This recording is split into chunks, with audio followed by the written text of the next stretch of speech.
نافرمانی کرنے کے بعد بھی جب جاتے ہو کاروبار کرنے کے لیے تو نافرمانی کے بعد بھی روزی دینے والا کون ہے، عزت دینے والا کون ہے، کامیابی دینے والا کون ہے، برکت دینے والا کون ہے؟ اپنے ماں باپ بیوی بچوں کو چھوڑ چھاڑ کر کسی پرائے شہر میں چلے جاتے ہو، پرائے ملک میں چلے جاتے ہو، جہاں اجنبی تھے وہاں بتائیے سر پر چھت دینے والا کون ہے، رات سونے کی جگہ دینے والا کون ہے، آپ کو روزی روٹی دینے والا کون ہے؟ اے سرکار مدینہ علیہ الصلوۃ والتسلیم کے پیروانوں، اللہ رب العزت ہی ساری کائنات کا خالق ہے، اللہ ہی ساری کائنات کا مالک ہے۔ یہاں تک کہ جو لوگ اللہ کا دیا رزق کھا کر اسے رزاق نہیں مانتے ہیں، انہیں بھی کھلانے والا اللہ ہے۔ جو اللہ تبارک و تعالیٰ کے بندے ہو کر بھی اللہ کو اپنا معبود نہیں مانتے، ان کا معبود بھی اللہ تبارک و تعالیٰ ہے۔ زمین کو بچھایا کس نے؟ آسمان کا شامیانہ لگایا کس نے؟ زمین سے سبزہ اگایا کس نے؟ ہوا میں ہماری خاطر آکسیجن پیدا کیا کس نے؟ ہماری باڈی میں ریڈ بلڈ سیلز کس نے پیدا کیا؟ وائٹ بلڈ سیلز کس نے پیدا کیا؟ اے سرکار مدینہ کے پیروانوں، ہم دن رات اللہ کی نافرمانی پر نافرمانی کرے، اللہ 700 مرتبہ کسی بات کا حکم دے ہم اس کا حکم نہیں مانتے، اس کے باوجود وہ آسمان سے پانی برساتا ہے، زمین سے سبزہ اگاتا ہے، ہمیں پھر بھی روزی عطا کرتا ہے۔ آپ بتائیں جب نافرمانی اور بغاوت کر کے یہ کرم نوازی ہے، ہم فرما بردار بن جائیں گے، اللہ کے سجدوں کے پابند بن جائیں گے، تو میں منبر رسول پر موجود ہوں، ذمہ داری کے ساتھ کہتا ہوں، اللہ رب العزت ہمیں اور آپ کو جس دن مسلمان پلٹے گا، رب کی بارگاہ میں صلح کر لے گا، رب کی بارگاہ میں رجوع کر لے گا اور یہ عہد کرے گا کہ مولا اب دنیا یہاں کی وہاں ہو جائے، ایک وقت کی نماز کو جان بوجھ کر قضا نہیں کروں گا۔ جس دن مسلمان نے یہ عہد کر لیا، اے ہندوستان کے مسلمانوں، اللہ تمہیں پھر وہی عزت عطا کرے گا جو عزت اللہ نے میرے غریب نواز کو عطا فرمایا۔ نعرہ تکبیر، نعرہ رسالت، نعرہ حیدری، نعرہ حیدری۔ غریب نواز ہندوستان کی زمین پر تشریف لائے، کیا بتائیے کوئی اپنے گھر میں انہیں ٹھہرانے والا تھا؟ جی پیڑ کے نیچے بیٹھ گئے تو گیا کہ اٹھا دیا گیا؟ کوئی ان کے لیے چائے کافی شربت بنانے والا تھا؟ انا ساگر پر پانی لینے گئے تو پینے دیا گیا کہ پیرا لگا دیا گیا؟ کسی کے محل میں گھس گئے تھے، جبرن کسی کے مکان پر قبضہ کیا تھا؟ میرے پیارے آقا علیہ الصلوۃ والتسلیم کے پیروانوں، ہندوستان کی سرزمین پر غریب نواز تشریف لاتے ہوئے نہیں تھا، کوئی میزبان نہیں تھا، کوئی کرایہ بھاڑا دینے والا نہیں تھا، کوئی اپنے مکان میں ٹھہرانے والا نہیں تھا، کوئی آپ کے نام کا پوسٹر چھاپنے والا نہیں تھا، کوئی آپ کی خاطر اسٹیج لگانے والا نہیں تھا، کوئی آپ کروانے والا نہیں تھا۔ ایک نئے ملک میں، اجنبی ملک میں تشریف لاتے ہیں، اس کے باوجود آپ نے دیکھا کہ مقابلے میں جو آیا وہ کوئی سوشل ورکر نہیں تھا، وہ کوئی گاؤں کا پردھان نہیں تھا، وہ کوئی minister M P M L A نہیں تھا، جو غریب نواز کے مقابلے میں آیا وہ ہندوستان کا بادشاہ تھا۔ غریب نواز کے مقابلے میں آیا، غریب نواز چند فقیروں کو ساتھ لے کر آئے تھے، اپنے ساتھ کوئی اسلحہ لے کر نہیں آئے تھے، اپنے ساتھ کوئی مال و دولت لے کر نہیں آئے تھے، اپنے ساتھ کوئی لمبی چوڑی فوج لے کر نہیں آئے تھے۔ غریب نواز اپنے ساتھ کھانے پینے کا کوئی بہت زیادہ سامان لے کر نہیں آئے تھے، آپ کے مقابلے میں آ کر کھڑا ہو گیا اس وقت کا ہندوستان کا بادشاہ، اور غریب نواز اللہ رسول کی ذات پر بھروسہ کر کے اس کے مقابلے میں آ کر کھڑے ہو گئے۔ نتیجہ کیا ہوا؟ جو ہند کا بادشاہ تھا وہ ہمیشہ ہمیشہ کے لیے مٹ گیا، اور میرے قریب نے غریب نواز کو قیامت تک راجہ بنا۔ تمہیں بھی دے گا، اللہ تمہیں بھی کامیابی دے گا، اللہ تمہیں بھی برکتی عطا کرے گا، اللہ تمہیں بھی کھویا ہوا وقار دوبارہ عطا کرے گا، لیکن شرط یہ ہے صرف جشن غریب نواز منانے والے مت بنو، صرف غریب نواز کی کرامات کو سننے والے مت بنو، مشن غریب نواز کو سمجھنے کی کوشش کرو، غریب نواز کو سمجھنے کی کوشش کرو۔ غریب نواز کے کھڑاؤں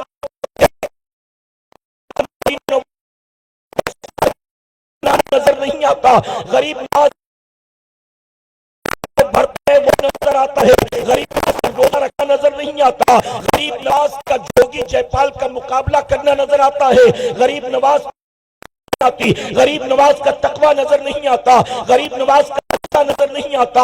آپ سوچیں کہ وہ غریب نواز جو اپنی ماں کی کوکھ سے اللہ ہوئے، ارے جو ماں کی کوکھ سے اللہ ولی بن کر پیدا ہو، اس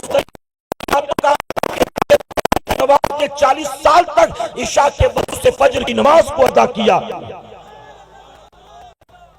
ایک مرتبہ میرے غریب نواز توجہ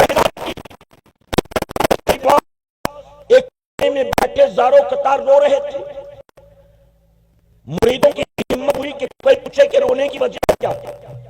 جب کچھ اطمینان ہوا مرید خدا بخت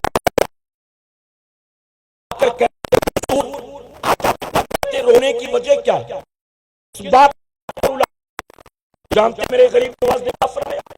آپ فرماتے آج سے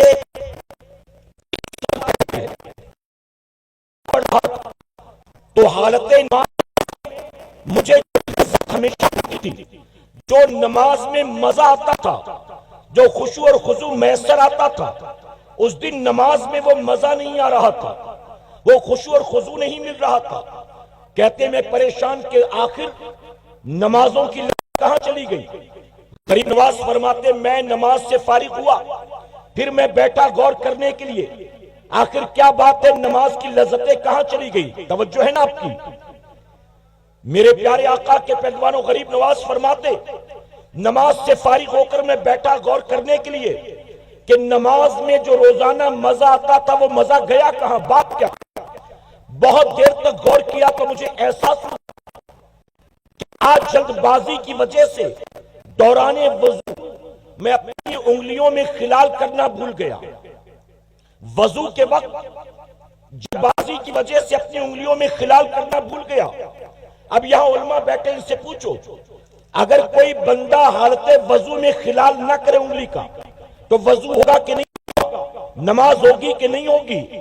یہ خلال کرنا کیا فرض ہے، کیا واجب ہے، کیا ہے؟ تو جواب ملے گا کہ وضو ہو جائے گا، انگلیوں میں خلال کرنا یہ میرے نبی کی سنت مبارکہ ہے۔ کیا ہے؟ سنت ہے، وضو ہو جائے گا۔ غریب نواز فرماتے جب احساس ہوا کہ جلد بازی کی وجہ خلال نہیں کر سکا، مجھے اپنی سوچ کر رونے لگا کہ آج مجھ سے نبی کی ایک سنت چھوٹ گئی۔ میرے آقا نے میرا گریبان پکڑ لیا اور کہ معین الدین بھیجا، ہند کا راجہ بنایا، ایک مشن لے کر تجھے ہندوستان روانہ کیا، اور تو نے وہاں جا کر کیا کیا؟ تو نے میری ہی سنت کو چھوڑ دیا۔ غریب نواز جب مجھے اس بات کا احساس ہوا اس ایک سنت کے چھوڑنے کی وجہ سے اگر قیامت میں میرے آقا میری پکڑ کر لی پھر میں کیا جواب دوں گا؟ کہتے 30 سال پہلے غلطی ہوئی تھی، لیکن جب بھی وہ بات یاد آتی ہے میں یہ سوچ کر رونے لگتا ہوں کہ کاش میرے حال پر میرے نبی کو رحم آ جائے اور میرے آقا مجھے معاف کر دے اور قیامت میں آقا میری پکڑ نہ کرے۔ اے مسلمانوں، یوں ہی کوئی گھٹ زرد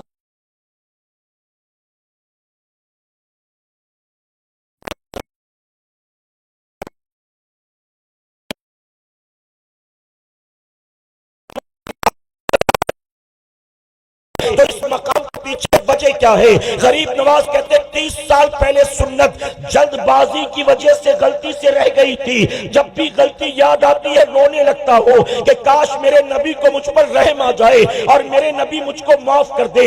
اگر قیامت میں انہوں نے میری پکڑ کر لی اور کہا تو نے میری سنت کو چھوڑا تو میں کیا جواب دوں گا؟ اے خوش عقیدہ سنی مسلمانوں، غریب نواز کی چھٹی آنے والوں ذرا سوچو، ہمارے امام سے ایک سنت غلطی سے رہ جائے تو غریب نواز 30 سال رکھتے نظر آتے ہیں، اور غریب نواز کی چھٹی منانے والا اور سے پاک میں جا کر چادر چڑھانے والا اور غریب نواز کے نام پر روزانہ اٹھ کر صبح چہرے سے داڑھی منڈاتا ہے تب اسے نبی کی سنت یاد نہیں آتی، جب وہ گالیاں دیتا ہے تب اسے احساس نہیں ہوتا کہ یہ حرام و ناجائز ہے، جب ماں باپ کو جھڑکیاں دیتا ہے تب اسے احساس نہیں ہوتا کہ یہ ناجائز و حرام ہے، جب دوسروں کی بہو بیٹیوں پر گندی نظریں ڈالتا ہے، سیٹیاں تالیاں بجاتا ہے تو احساس نہیں ہوتا کہ یہ ناجائز و حرام ہے۔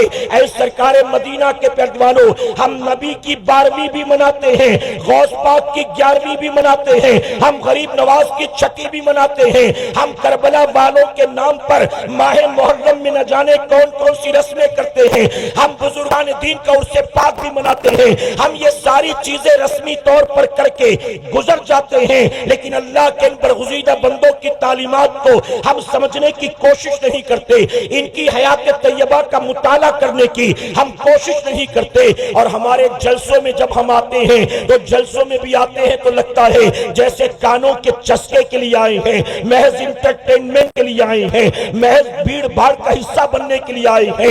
پیارے آقا علیہ الصلوۃ والتسلیم کے پیروانوں، غریب نواز نے 40 سال تک عشاء کے وضو سے فجر کی نماز کو ادا کیا۔ اگر غریب نواز کے واقعی عاشق ہو، آج اس محفل سے اٹھنے سے پہلے تک ہمارے غریب نواز نے 40 سال تک عشاء کے وضو سے فجر کی نماز کو ادا کیا ہے۔ ہم بھی وعدہ کرتے ہیں اب روزانہ عشاء کے وضو سے عشاء ادا کریں گے اور فجر کے وضو سے انشاءاللہ فجر ادا کریں گے۔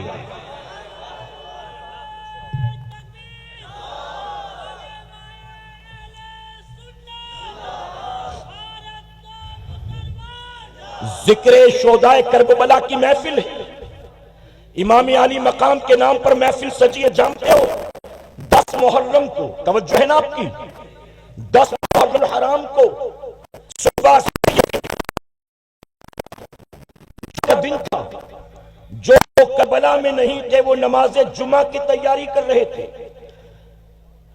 صبح سے جنگ شروع ہو گئی، ظہر کا وقت ہوا تو امام نے اپنے قاصد کو بھیجا، ایک نمائندے کو بھیجا، کہا جاؤ جا کر یزیدیوں سے کہو تھوڑی دیر کے لیے جنگ کو روک دیں، تیر تلوار چلانا روک دیں، ہمیں اتنی مہلت دیں کہ ہم نماز ظہر ادا کر سکیں۔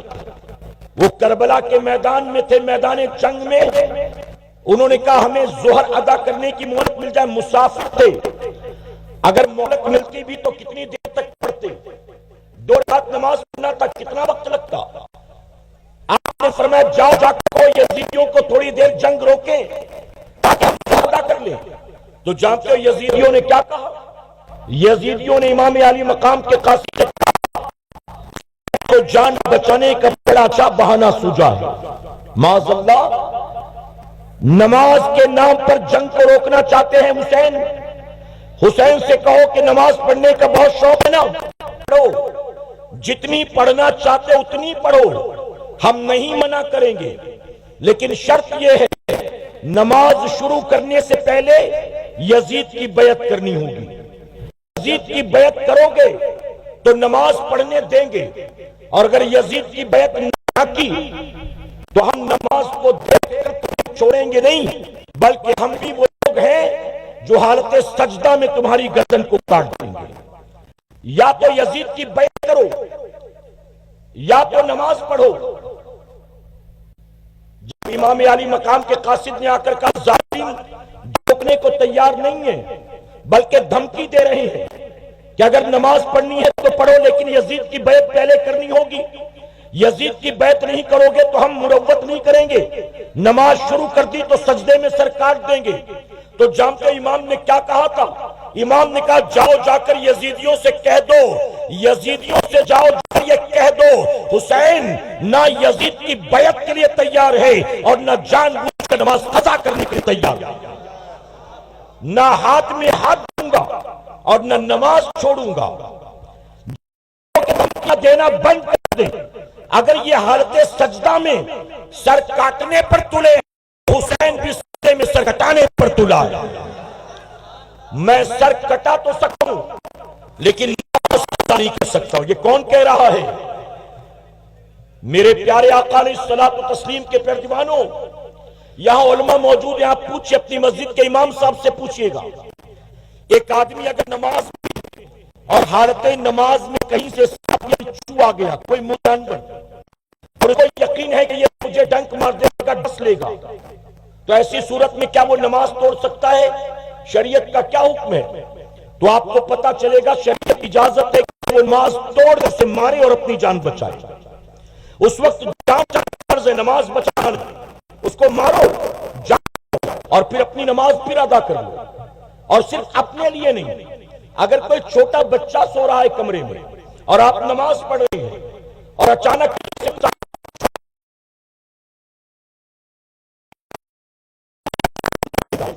بچے مار دے گا، تو بچے کی جان بچانے کے لیے بھی شریعت نے آپ کو نماز توڑنے کی اجازت دی۔ اب بتائیے کہ جان بچانا ایسی صورت میں فرض، اور بھی بہت اس کی تفصیل ہے، میں اس میں نہیں جاتا، صرف آپ کو یہ کہوں گا ذرا بتائیے وہ 22,000 خون کی پیاسی تلواریں جنہوں نے امام علی مقام کے ننھے جگر کو نہیں چھوڑا، 6 ماہ کے لختے جگر کے سوکھے حلقون پر تیر چلایا، جنہوں نے امام حسین کے بھانجوں اور محمد کو نہیں چھوڑا، یعنی اہل بیت کے چھوٹے چھوٹے بچوں ظالموں نے چھوڑا نہیں ہے۔ امام کو پتا تھا اگر ان ظالموں کے سامنے میں نے سجدے میں سر کو جھکایا تو یہ میرے خون کی ننگی پیاسی تلواریں میری گردن کو کاٹ دیں گی۔ امام علی مقام کا شریعت کا مسئلہ نہیں جانتے تھے، ایسے میں جان بچانا فرض ہے، جان بچ جائے تو نماز پھر کبھی ادا کر لیں گے۔ اللہ دیکھ رہا ہے کہ حالات کیسے ہیں، ایسے میں اگر سجدہ کیا تو یہ ظالم گردن مار دیں گے، لیکن امام جانتے تھے اگر آج جان بچانے کے لیے میں نے نماز کو قضا کر دیا تو قیامت تک جب بھی کربلا کی داستان لکھی جائے گی، جب بھی خطیب منبر پر کھڑے ہو کربلا کے واقعات بیان تو لکھنے والا لکھا حسین نے نماز کو چھوڑ دیا تھا، خطیب کہے گا حسین نے نماز کو قضا کر دیا تھا۔ امام کہتے تھے میں آج چھوڑوں گا، قیامت تک کے لیے چھوڑنا مثال بن جائے گا، اور اگر میں جان کھیل کر جان کی پرواہ کیے بغیر آج نماز ادا کروں گا تو قیامت تک کے لیے میرا سجدہ کرنا نانا کے امت کے لیے مثال بن جائے گا۔ اسی لیے میرے امام نے بتا دیا، حالت سجدہ میں سر کٹا کے میرے امام نے بتا دیا حسین کو یقیناً بیٹے بھی پیارے ہیں، بھتیجے بھی پیارے ہیں، بھانجے بھی پیارے ہیں، بھائی بھی پیارے ہیں، اپنا خیمہ بھی پیارا ہے، اپنے بیوی بچے اور بہن بھی پیاری ہے، حسین کو سب کچھ پیارا ہے، لیکن حالت سجدہ میں امام نے سر کٹا کے بتا دیا حسین کو سب سے زیادہ محبت ہے تو نانا کی آنکھوں کی ٹھنڈک نماز سے محبت ہے۔ میرا امام 3 دن کا بھوکا پیاسا رہ کر 22,000 تلواروں میں نماز نہ چھوڑے، اور ہم 2-4 یاروں میں نماز چھوڑ دیتے ہیں۔ شادی میں گئے تو نماز نہیں، کام دھندے پر گئے تو نماز نہیں، اسکول کالج میں یونیورسٹی میں گئے تو نماز نہیں۔ میرے پیارے آقا علیہ الصلوۃ والتسلیم کے پیروانوں، بعد مرنے کے قیامت کے دن سب سے پہلا جو حساب ہوگا وہ پتہ ہے کہ کائے کا ہوگا؟ جتنا سال بھر کماتے ہو گورنمنٹ کو اس کا حساب دینا پڑتا ہے، ریٹرن فائل کرنا پڑتا ہے کہ سال بھر کا ریٹرن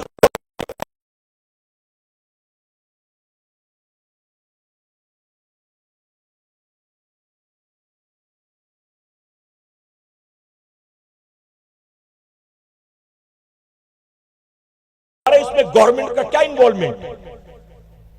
اس کے باوجود گورنمنٹ آپ سے ہر سال حساب لیتی ہے۔ اگر آپ نے اکاؤنٹ نہیں شو کیا تو آپ کو نوٹس آ جائے گی انکم ٹیکس کی طرف سے، بہت زیادہ کروڑوں کا ٹرن اوور ہے تو آپ کے یہاں ریٹ پڑ جائے گی۔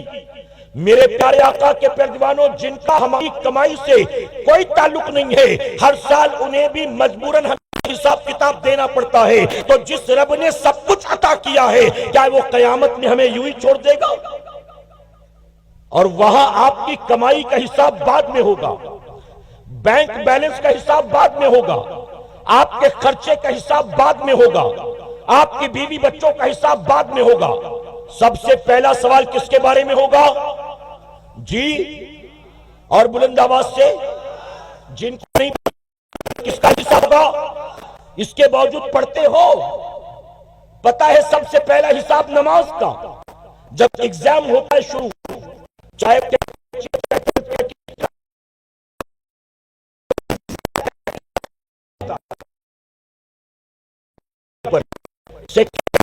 میتھس کا پیپر ہے، تھرڈ ڈے آپ کا ہسٹری کا پیپر ہے، بتائیں ملتا ہے بچہ اعتبار سے تیاری کرتا ہے کہ نہیں؟ پہلا پیپر انگلش کا، دوسرا کا، تیسرا ہسٹری کا، پھر 3 کی چھٹی کے بعد میتھس کا۔ اب کوئی بچے سے کہے کہ بیٹا انگلش کی تیاری مت کر، ہندی کی تیاری مت کر، ہسٹری کی تیاری مت کر، پورا زور جو ہے وہ میتھس پر دے، وہ کہے گا پرچہ آج انگلش کا ہے، میتھس کیوں پڑھوں؟ پرچہ آج جو ہے ہندی کا ہے، میتھس کیوں پڑھوں؟ الجبرا سے پہلے 3 دن کی چھٹی ملے گی، تب الجبرا کی تیاری کر لوں گا، ابھی مجھے جو آج ایگزام دینا اس کی تیاری کرنے دو۔ ارے چھوٹے چھوٹے بچے بھی جانتے ہیں کہ پرچہ جس چیز کا سب سے پہلے ہوگا، تیاری سب سے پہلے اسی کی جائے گی، لیکن میری قوم کو یہ بات سمجھ میں کیوں نہیں آتی؟ یہ ساری تیاریاں تو کیے بیٹھا ہے، اپنی بیٹی کی شادی کی تیاری، اپنے مرنے کے بعد بچے کے کام دھندے کی تیاری، اپنے گھر بار کی تیاری، اپنے کھانے پینے کی تیاری، اپنے اوڑھنے پہننے کی تیاری، اپنے گھومنے پھرنے کی تیاری، تو انہیں دنیاوی اعتبار سے ساری تیاریاں کر رکھی ہے۔ لیکن اے مسلمان، کیا تو نے کبھی قبر کی تیاری کے بارے میں سوچا ہے؟ کبھی میدان قیامت کی تیاری کے بارے میں سوچا ہے؟ ہمیں کبھی فرق ہی نہیں پڑتا۔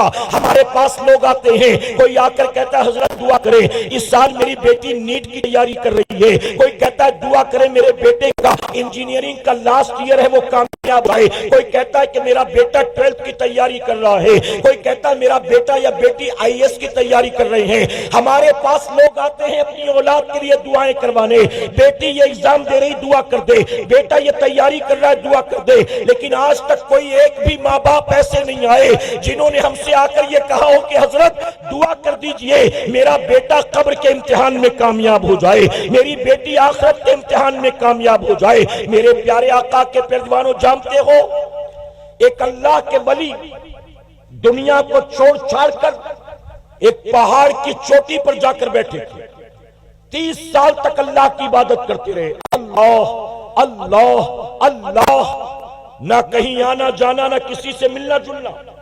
جب چاروں طرف ان کی ولایت کے چرچے ہوئے تو لوگ خود ہی کھچے کھچے ان کے پاس چلے گئے ملنے کے لیے۔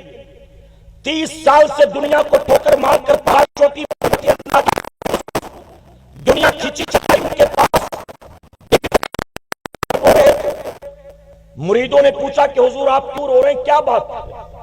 آپ کے پاس لوگ روتے ہوئے آتے ہیں، مسکراتے ہوئے جاتے ہیں، دکھی ہو کر آتے ہیں، سکھی ہو کر جاتے ہیں، پریشان حال آتے ہیں، مطمئن ہو کر جاتے ہیں، آج آپ خود ہی رو رہے ہیں، کیا بات ہے؟ تو جانتے ہو اللہ والے نے کیا کہا 30 سال سے پہاڑ کی چوٹی پر آ کر بیٹھا ہوں، 30 سال ہو گئے، آج تک کوئی ایک بھی نہیں آیا جس نے مجھ سے کہا کہ میری آخرت کے لیے دعا کر دیجئے، میری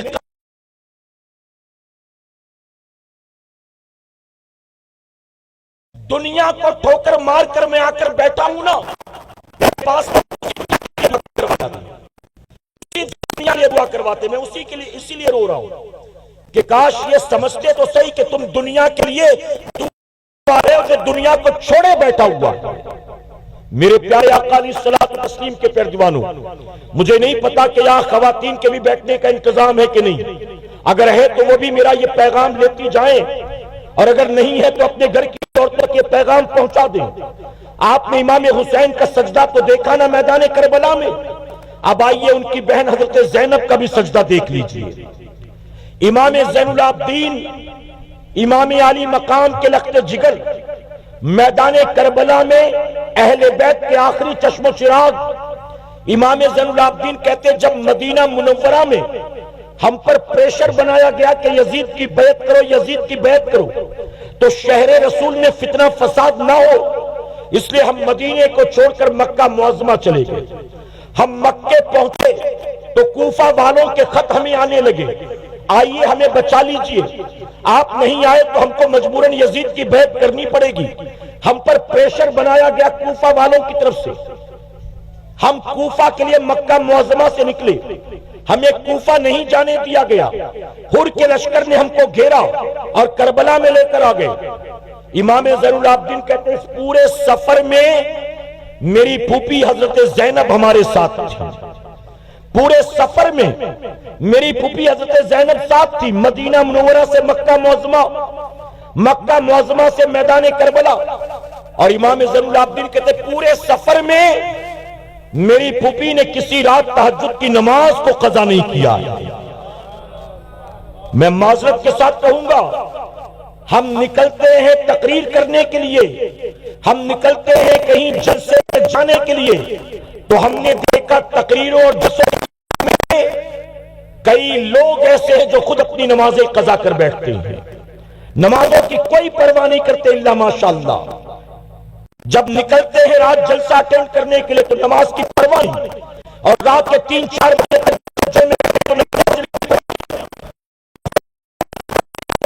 نماز کی پرواہ نہیں کرتے، اور وہ میدان کربلا کی طرف نکلی ہیں اور نماز تہجد قضا نہیں کر رہی ہیں. امام زین العابدین کہتے ہم کربلا کے میدان میں آگے. کربلا میں کوئی 4 دیواری نہیں تھی، نیچے کوئی قالین و بستر نہیں تھا، تپتا صحرا تھا، آسمان سے سورج آگ اگل رہا تھا. ہم اپنے خیموں میں تھے. 1 تاریخ 2 تاریخ 3 تاریخ امام زین العابدین فرماتے وقت گزرتا رہا اور میری پھوپھی ہر رات اٹھ کر تہجد کی نماز ادا کرتی رہی. اور محبت سے کہیں، امام زین العابدین فرماتے 7 تاریخ کو پانی بند، 8 تاریخ کو ہمارے خیمے میں پانی ختم، 9 تاریخ کو چھوٹے بچے بھی بھوکے کیا، میری بیٹی تہجد بند نہیں کیا، تہجد ادا کرتی رہی. 10 محرم کو صبح سے جنگ کا آغاز ہوا. دوپہر ہوتے ہوتے ہمارے جتنے تھے سب کو ظالموں نے شہید کر دیا. پھر ہمارے خیمے کو لوٹا گیا. امام زین العابدین فرماتے 10 محرم کا دن گزرا، مغرب کے بعد 11 تاریخ لگی. یہ 11 محرم کی رات ہم اہل بیت کے لیے جو کربلا میں تھے قیامت سے کم رات نہیں تھی. امام زین العابدین فرماتے یہ رات تھی جب ہمارے خیمے کے چاروں طرف ہمارے اپنوں کی لاشیں بکھری پڑی تھی. کسی کا سر تن سے جدا تھا، کسی کے جسم کے ایک اعضاء کو کاٹ دیا گیا تھا، کسی کا چہرہ پہچاننے میں نہیں آتا تھا، کسی کو گھوڑے کی ٹاپوں سے روندا گیا تھا. امام زین العابدین کہتے ہمارے خیمے کے آس پاس ہمارے اپنے 72 لوگوں کی لاشیں بکھری پڑی تھی. رات کے اندھیرے میں فرماتے میں دیکھ کر حیران رہ گیا. ہمارے خیمے کا پردہ ہٹتا ہے، میری پھوپھی حضرت زینب باہر نکلتی ہے اور نکلنے کے بعد چاروں طرف بکھری لاشوں کا جائزہ لیتی ہے. امام زین العابدین فرماتے ہیں ان میں کوئی میری پھوپھی کا بھائی بھی تھا، کوئی بھتیجا تھا، کوئی بھانجا تھا، ان کے 2 چھوٹے چھوٹے بیٹے اور محمد کی لاشیں بھی پڑی تھی. امام زین العابدین کہتے میرے یہ دیکھ کر میری آنکھیں پھٹی رہ گئی. ان لاشوں کو دیکھنے کے بعد میری پھوپھی نیچے بیٹھ گئی، تپتے ہوئے کربلا کے صحرا کی ریت کو اٹھایا، تیمم کیا، اور تیمم کر کے میری پھوپھی نے لاشوں کے سامنے کھڑے ہو کر نماز تہجد کو ادا کیا. جن کے گھر کی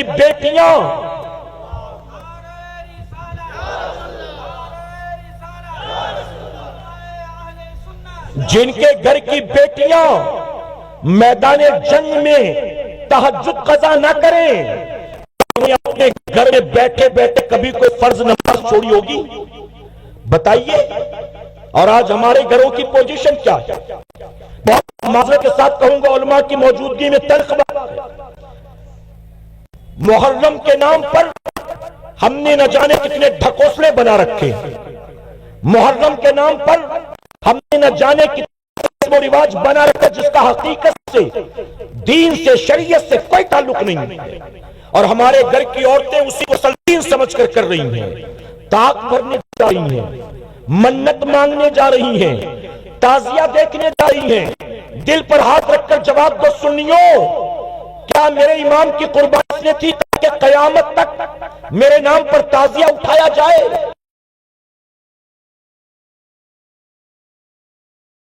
میرے نام پر غبارے اور حلوہ پراٹھا خریدا بیچا جائے؟ میرے نام پر مرد عورت کی خلط ملط ہو؟ میرے نام پر بے پردگی بے حیائی کا بازار گرم ہو؟ کیا میرے امام نے قربانی اس لیے دی تھی تاکہ قیامت تک میرے نام پر چندے وصولے جائیں، میرے نام پر نعرے لگائے جائیں، میرے نام کی منقبت لکھی جائے، نشان میں قصیدے کے پیمان؟ مجید کربلا میں آیا تھا تو ذات کے لیے آیا تھا.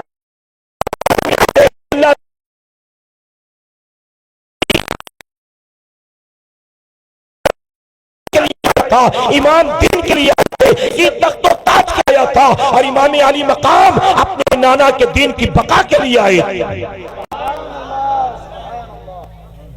میدان کربلا سے تو امام علی مقام کا سجدہ نہ ملا،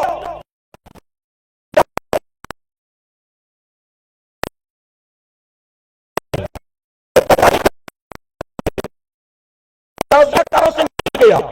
اے سرکار مدینہ علیہ الصلوۃ والتسلیم کے ترجمانوں، امام علی سے محبت ہے تو آج طے کر کے اپنا، ہم رسم و رواج والے حسینی نہیں ہیں، ہم واقعی صحیح معنوں میں اپنے امام سے محبت کرتے ہیں۔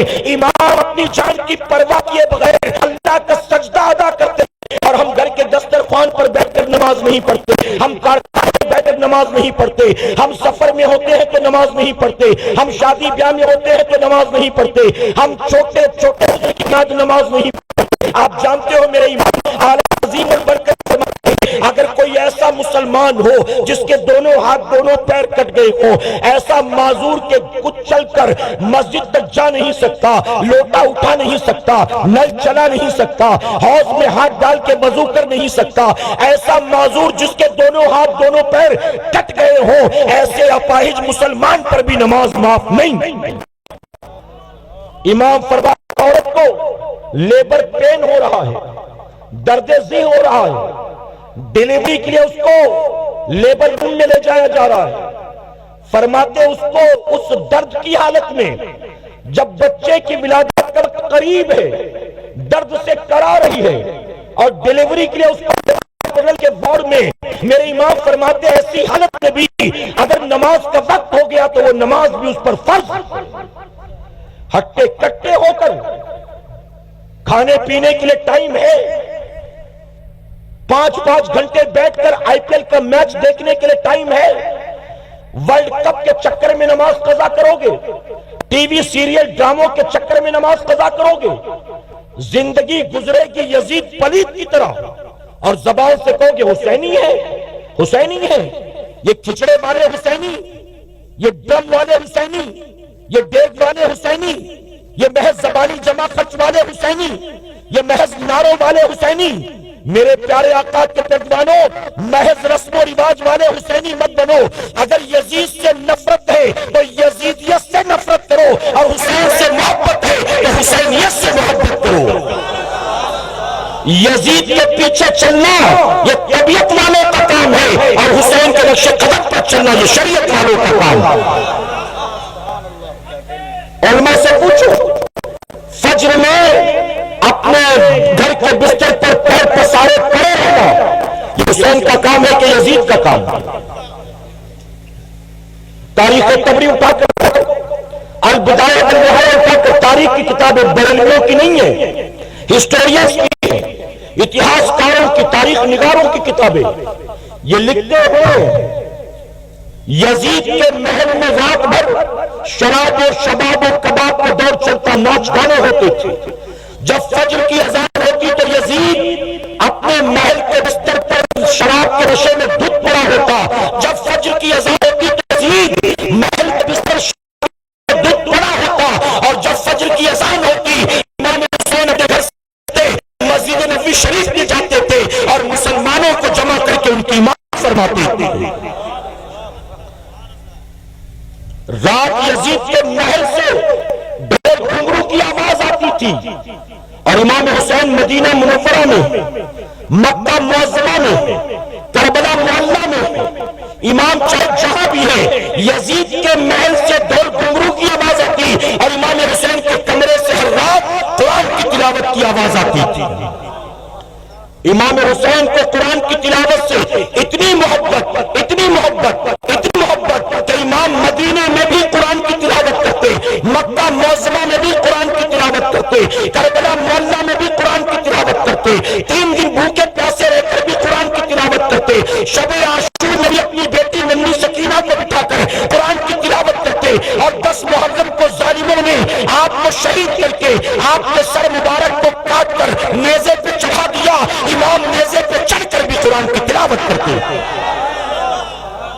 ہمارے گھروں سے رات کے اندھیرے میں قرآن کی تلاوت کی آواز آتی ہے کہ ڈھول گھنگرو کی؟ بتاؤ رات کو کسی کے گھر سے اگر ڈھول گھنگرو کی آواز آئے، ٹی وی سیریل دیکھ رہا ہے، ویب سیریز دیکھ رہا ہے، ناچ گانا دیکھ رہا ہے، وہ حسینی ہے؟ کس بات کا حسینی؟ میں تو کہتا ہوں ظالموں، امام حسین کا نام لے کر وہ کام کرو جو کام یزید پلید کرتا تھا۔ یزید امام حسین کا دوست تھا کہ دشمن تھا؟ جی دوست تھا کہ دشمن تھا؟ آپ بتائیے، ابھی اولاد غوث اعظم آئیں گے، اولاد غوث اعظم، اتنی محبت، اتنی عقیدت، ایک جھلک دیکھنے کے لیے لوگ بے قرار، مسافہ کرنے مل گیا تو الحمدللہ، نہیں تو ہاتھ میں لگا لیا تو خوش نصیب۔ اتنی عقیدت، اتنی محبت غوث اعظم کی اولاد سے، اور جو غوث اعظم کے بھی باپ دادا ہیں ان کے دشمن کے طریقے پر چلتے ہو۔ یہ کیسی محبت ہے اہل بیت سے، یہ کیسی محبت ہے نواز رسول سے، یہ کیسی محبت ہے مولائے کائنات اور ان کی اہل بیت سے، کیسی محبت ہے؟ زبان سے کہو کہ ہم غوث اعظم سے محبت کرتے، غریب نواز سے محبت